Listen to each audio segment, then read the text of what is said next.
শীতের দিনে বাঙালিদের বাড়িতে পিঠে পুলি না হলে চলে নাকি?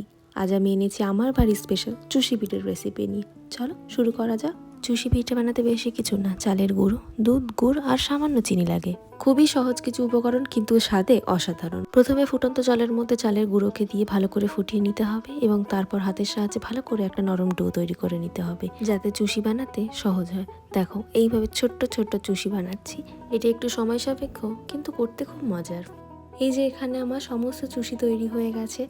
এবার আমি দুধটাকে ভালো করে ফুটিয়ে নেব।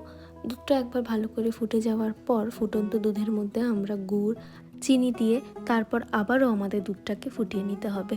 দুধটা একবার ফুটে গেলে তারপরে আমাদের সেই ফুটন্ত দুধের মধ্যে চুষিগুলোকে দিয়ে দিতে হবে। চুষিগুলোকে ভালো করে সিদ্ধ করে নিতে হবে। চুষিগুলো সিদ্ধ হয়ে গেলেই কিন্তু তৈরি হয়ে যাবে আমাদের চুষি পিঠে। দেখো, তৈরিও হয়ে গেছে আমাদের চুষি পিঠে। এই শীতে আমি তো বানিয়ে ফেলেছি, তোমরা কবে বানাচ্ছ? তোমরাও বানাও আর সবাইকে সার্ভ করো। ভিডিওটা ভালো লাগলে অবশ্যই একটা লাইক, শেয়ার আর সাবস্ক্রাইব করে দিও কিন্তু।